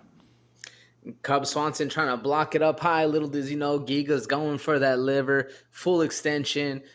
Look at the quad on Giga, too. God damn, bro. He's got some hams on him. Yeah, great kick. You see he's even head down. He knows exactly where he's hitting. Great picture for Giga, man. Yeah, you know he's hung this one up on his walls. It's a master kickboxer right there, my man. This next one is more for the implication than the photo, but I still think it's a great photo. This is Edson Barbosa when he got that delayed knockout on Shane Burgos. Shane Burgos' face, you see him, this terror in his eyes, like probably halfway there, not even there completely, you know, just being like, what is going on? Give me your take on that one. Terror in his eyes is the best way I can describe this photo. Imagine that you get stunned, your body kind of takes a second, you wobble backwards, and next thing you see is Edson Barbosa full guard up, charging you down. Yeah, that's a scary sight right there. Absolutely. Now, this one is one of my favorites, just because it looks like a badass photo, my man. Jun-Young Park, man. This is after, I believe, he defeated Tafon and Chukwi. He spits a little spit out, but it looks like a snake tongue or something, you know what I mean? This is the Iron Turtle looking like a savage. What you think about this one? Man, this is taken out of context. This could be one of the weirdest photos you'll see in a long time, brother. If you don't know what's going on right here, but if you do, this is a savage photo. He's spitting out a little bit of blood and water, and just literally that's what we're talking about right here on the Bloody Water Podcast. Yeah. This level of grit and determination and grime that this dude put in. Bloody fight. You can see his face is literally painted in blood. This is what I think of when I think of gladiators back in the day having to fight it out, just covered in blood. You getting done what you need to get done. Cool photo. Absolutely. Next photo right here, my man. Craig versus Hill. This is when Jamal Hill's arm was flapping around like a fish on Paul Craig. And Craig he's hands wide looking at the ref like, what's up, bro? What do you need me to do? Like, are you going to stop this? Give me your take. This almost made it into moment of the year for me. If there was a sixth choice I would have went with, this was it, because this was crazy, bro. Just literally seeing his arm, Jamal Hill's arm flapping around like that. It's one of the ones that you want to watch, but you don't want to watch at the exact same time. Very impressive for Paul Craig, the Bear Jew. And what do you got to do, man? His arms are open. He's like, yeah, bro, come on, help the homie out. Absolutely. Rough. Good picture, though. Yeah, absolutely. All right, Chimaev, Gladiators, after he defeats Li Jing Liang, and he's just looking out to the crowd, man. This is, like I said, modern-day Gladiator stuff right here. Give me your take. Modern-day Gladiator stuff, playing to the crowd, and not even hometown crowd, because I believe he's from Russia. They were in Saudi or the Arab Emirates, wherever it was, in Dubai. Dude, crazy photo. Imagine you're literally at the top of the hill having a Rocky moment. This is what movies are made of right here. And nonetheless, everybody that's in the bodybuilding industry is looking for that Christmas tree. Look how jacked Khamzat Chimaev is, bro. That back is jacked. That is a Christmas tree if I've ever seen one right there, brother. Yeah, absolutely. And I know Chimaev, he's hailing out of Sweden. That's what he represents for his nation. So, put that where, for what it's worth. This is Ariane Lipsky, man. This is when she's getting pounded on by Montana De La Rosa, man. The blood just leaking down, looking like, how did this happen? That's just the face of how did I get here? You know what I mean? Or when they do the movies when it's like something's happening and then it freezes, says, so yeah, this is me. So you're probably wondering how I got here, right? That is Lipsky right there. Give me your take on the photo.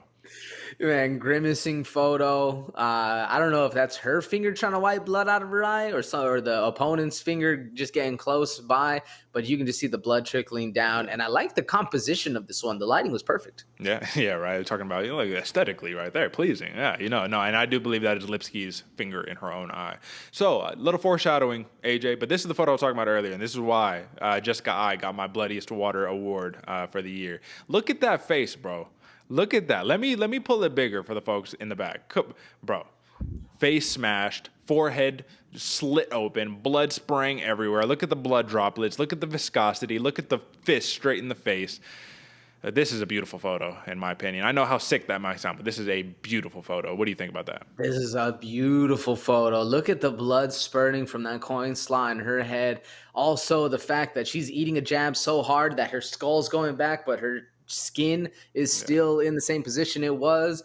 Beautiful photo right here, man. Absolutely, absolutely. All right, next. Chito Vera. This is after his win against Frankie Edgar when he just snap kicked him in the face, in the chin. Walks off like a boss, man. Walks off like the Chito does, man. What do you think about it? Walks off like a boss. You got the cage looking like it's stars in the sky.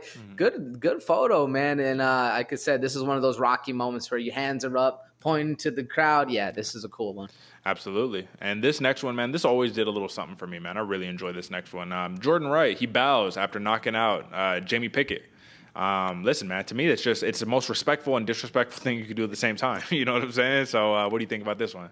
Like, you want to be so mad because if somebody bowed to me after dropping my ass like that, yeah, I'm going to be pissed. But at the same time, he's being respectful. That's the code, man, the Bushido way. So you can't be mad at it. But, oh, yeah, the most disrespectful, respectful thing you can do. Good photo. Absolutely, absolutely. Great stance by the Beverly Hills Ninja. And then lastly, man, this is Cyril Gane with a walk-off TKO on Derrick Lewis, man. To have that expression on your face after stopping Derrick Lewis and having him on his knees like that, hands and knees, is the definition of effortless. Made it look easy. And that's what's so stunning about this photo to me. It's not like it's an incredible photo. It's just like, bro, you just made it look so easy. Something that so many people cannot do. Derrick Lewis has 5 career losses, my man. 5 of them. And 21 knockouts, 5 losses? Come on, bro. So give me your take on that. Cyril Gane doesn't even look like he's sweating. He's just walking off. I don't know if you've ever had the moment, Derek, where you get in a scrap and it was just a little too easy for you. You turn around, give your homie a dap up. Like, yeah, that was what's up. That's exactly like there was somebody else ready to dap Cyril Gane. He was like, yep, pay me my money. We good here. We rolling out. Yeah, this is that exact moment I think of. Yeah, going home, no injuries, we good to go. Come on, man, what are we talking about? All right, brother, so I gave you all of those photos, right? So now we're going to have to pick a couple that just stood out to you. So just off the top of your head, what stood out to you from those photos, man? What are the ones where you're like, you know what, I really need to see those again? Has to be the Jessica Eye, the blood spurting. Yeah, that one right there, one of the best.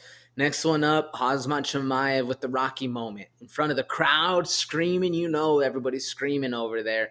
And then finally, the Giga kick, man, just how perfect and precise it was. You can see a little bit of the cage. You can see a little bit of that light shining through like it's over Giga specifically. Yeah. I like all 3 of those the most. What about you? I'm right there in consensus with you, brother. So I'm glad you made it easy because we're going to do it like this now. One is going to go here. One is going to go here. And, folks, obviously we're blocked up, but it's okay because we need to be focusing on the photos, not our faces right here. All right, AJ, let's break them down one by one. One of them got to go. Which one goes out of these 3? Oh, I'd have to say, damn, these are good. I'd have to say the Giga. The Giga's got to go. I mean, as much as I like that kick, it's a beautiful photo. Yeah, I think the other 2 are just a little bit better. What about you? You know what, man?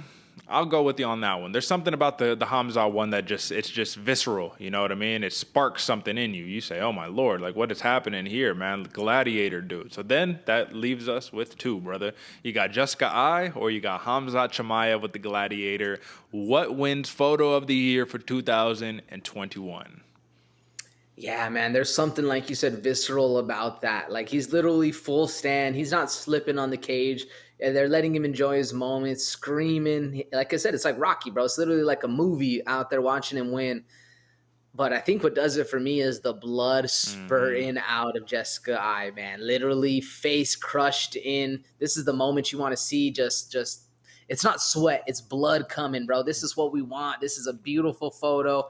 And, I mean, not for her, but for the moment, for the sport. This is it. This is the pinnacle of what we want to see. If you're a big sports fan and if you're a fan of the Bloody Water, yeah, this is what we like, man. AJ, how can we not pick this photo as photo of the year when the title of the podcast is Bloody Water Podcast? This is as bloody as you get, my man, and I do think that this has definitively earned photo of the year for 2021. There are so many good ones, but it's hard to get that picture perfect, crystal clear, blood spraying out of your forehead while you're getting punched in the face, close up. like they did in this photo. So first off, let's give all of the props in the world to the photographer. I don't know who you are, but this is a beautiful, stunning photo. Photo of the year right there, man. You know, you should win an award. So shout out to you. You win an award too. Awards for everyone, just like Oprah, right? You get an award, all that good stuff, right? Listen, Jessica I. So not only does she win my Bloodiest Water Award, she also wins photo of the year. Does she win it, or does just Jennifer Maya win it? I don't know, but she's the star of the photo, so I guess she wins it, my man. So that is conclusive. That is your photo of the year, folks. And with that being said, we basically got one last piece of business to handle, AJ, before we get out of here, my man. And right now we're running at a little over an hour 30. So let's make short work of this and you know, get home to the folks, right? So dream fight for 2022, my man. We're going to do a whole episode next week just talking about upcoming stuff, you know, shoot the shit. It's going to be much less structured than this episode was, folks. But with that being said, I got a couple of nominations, my man, of just like hypotheticals that I've had. So if you don't mind, I'm going to, you know what I'm saying, just throw out a couple nominees. So my first one, man. I don't know if this man will ever fight in the heavyweight division, but I got Jon Jones versus Cyril Gane. I need to see it. The hybrid versus the greatest to do it in the light heavyweight division, stepping up to heavyweight. I need to see it. Giga Chikadze versus Max Holloway at 145, my man. That is just a striker's paradise right there. That's a striking matchup I would love to see. Leon Edwards versus Jorge Masvidal. We were supposed to see it this year. It got scrapped. I still need to see who's going to come back from that two-piece in a soda or three-piece or whatever. Magomed Ankalaev, one of my favorites, one of my sleepers to be 205 champion in the near future versus Yuri Prochazka. I would love to see that fight. Amanda Nunes versus Kayla Harrison, but that's a layup, right? You know what I mean? Nothing else needs to be said there. And lastly, I'd like to see Marina Rodriguez versus Joanna Jędrzejczyk in a straight 5-round war. I think that would be awesome, brother. So those are my nominees for Dream Fight of 2022. Give me some for yours. We actually have some of the same, Derick, and I agree with you. We need to see the 205 go against Cyril Gane. I think it needs to happen, man. Yeah. Jon Jones, if you're ever fighting in the heavyweight division, make it to Cyril Gane because it's going to be very entertaining. Next one up, I agree with you. I think Yuri Prochazka versus Magomed Ankalaev would be one of the bangers of the year, man. Even if it's a 3-round, hopefully it's a 5-round. But either way, dude, that would be a crazy fight. I've been hyping up Yuri for a long time. You've been hyping up Ankalaev for a long time. I think it's about time these boys mix them up a little bit. Next one up for me, man, Max Holloway versus Giga Chikadze. I agree with you. That's just a striker's paradise right there. That's a lot of fun to watch. Giga with the kicks, Holloway with the hands, very impressive. The layup, always. Amanda Nunes versus Kayla Harrison. I don't think that loss at 135 did anything for her. Maybe she can focus on 145 now a little bit more. Get the Kayla Harrison fight. Who knows? I would just like to see that one. Yeah. But the one I want to see a little bit more than all the rest, man, Petr Yan versus Deiveson Figueiredo. I think Figueiredo needs to step up in a weight class, meet up with the bad boy Petr Yan, get two of the heels going at it, two bad boys going at it. I think that would make for a fight of the year right there. That would be very interesting. I didn't even think about that, even as a hypothetical, because Figgy does probably need to move up. Like, if he loses this next fight to Moreno, what else do you got at 125? Yeah, let's go to 135. Damn, that'd be a good fight, man. Okay, so if you, we don't even got to drop one of these because these are just dream fights, you feel me? So is that the number one for you? Is that your number one? That's the number one for me right now. Obviously, I'm a big Jon Jones fan. I want to see him versus Cyril Gane, but I feel like he's been tugging at our heartstrings a little too long. I want to see two bad boys mix it up at a lower end weight class, just swinging for the fences the entire time. Okay. I'm Petr Yan versus Deiveson Figueiredo. What about you? All right, folks. Well, for my final pick, Dream Fighter 2022, final drum roll of the show, I'm going Giga Chikadze versus Max Holloway, brother. That is the one, and who knows, man, in a wild swing of events, give it maybe a year and a half, we could see this as a potential title fight, legitimately. I'm just saying. So, Giga Chikadze versus Max Holloway, dream fight for 2022. It's probably much more realistic than it is a dream fight necessarily, right? But I honestly think I'd have to, if I pick best out of all of them, I got to go Petr Yan versus Deiveson Figueiredo. I didn't even think about that. That would be a fucking banger. Talk about fight of the year right there. 5-round war. I don't know. Yan probably wins it if it's 5 rounds because of the cardio situation. But, I mean, listen, we just need to see it. That's it. So that is it, folks. That is your dream fight for 2022. And when it comes down to it, we are back. And this basically signals the end of the 2021 MMA Awards. I will say, AJ, I didn't know what to expect going into this one, man, but I'm glad that we did it. I'm glad we were able to do a little bit of a retrospective for the year 2021. This was the year that this podcast really took shape, took form. Obviously, folks, if you've been rocking with us for a while, you know we started off as All Factors Considered. You know, had this whole thing. NPR hit us up talking about cease and desist, this, that, and the other.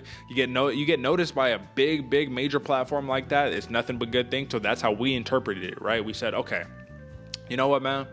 This is a good thing. Maybe a little rebrand isn't the worst thing in the world that could happen. And what do you know? Bloody Water Podcast. Here we are, bigger, badder than ever.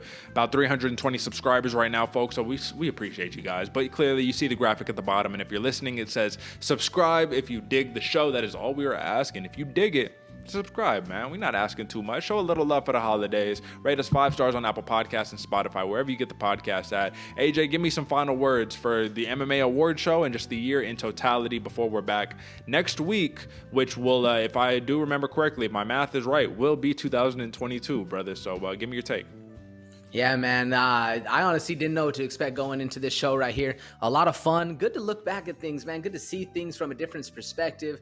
Remember a lot of these events that, you know, we have so many things breaking it down. It's hard to remember all these, but it was good to go back and watch a lot of these fights, man. Very exciting years, 2021 or 2022 coming up. A lot of fun in 2021, but we couldn't have done it without you fans rocking with us, showing the support, hitting us up in the comments, letting us know the bad things we did, letting us know the good things we did. Hit us up in the comments either way. Let us know who your picks are too, man. If y'all got a little bit of different picks or you're rocking with us in the same picks, let us know in the comments because you know we'll be liking them. We'll be responding. We see you. We see it when we love it over there. When you're activated, integrated into the crowd, integrated into the fans, man. We love it. Wouldn't be here without y'all, and I'm excited to see the growth coming in 2022 with everybody rocking with us. It's been doing it since day one. Thank you so much. I appreciate it. Love you all. It's going to be a great year coming forward, man. Absolutely. And listen, I couldn't have said it any better myself, my man. AJ basically wrapped it up. 2022, it's going to be 10 times better than 2021 was. And listen, 2021 wasn't too bad of a year for us. You know what I'm saying? So listen, on to bigger and better, on to bigger and better fights, bigger and badder fights. Hopefully we get to see the return of Stipe Miocic in 2022 because, you know, we can't keep disrespecting the heavyweight GOAT. I'm sorry. We cannot. And we didn't even mention the man because he didn't really fight. He got knocked out this year, and that's really it. But listen, he will be back with a vengeance. I'm calling it. And folks, listen, if you like the award show, if you like the segments, everything, once again, like AJ said, just hit us up. Give us a little feedback. Let us know because we will respond. I'm always checking the comments, liking, all that good stuff. You know what I mean? And just kind of talking back and forth. So as we conclude, folks, you're going to be seeing something that's going to be a little consistent over the next couple of weeks, over the next couple of shows, and that's going to be that shiny thing right there in the back right there. Come on, brother. We worked all year for it. It's on a nice pedestal for me. Bloody Water Podcast belt is going to be safe here in the fight capital of the world, but we're going to be fighting hard because once the next year starts, listen, that's another belt that we're working for, another belt on the line, man. So every pick counts, every week counts. We get a nice little reprieve from these fights, but as you can tell, we just love talking about the fight game, man. So I'm going to solo out for a second and just say, once again, folks, thank you so much. We appreciate you. The thanks are overdue. The thanks are probably a little bit too much, but once again, without you, there is no show, man. We do this because we love it, and we love that we have people that love what we do. You know what I'm saying? So love what you do and do what you love. That's the best way to close out the show. Until next time, folks. Peace.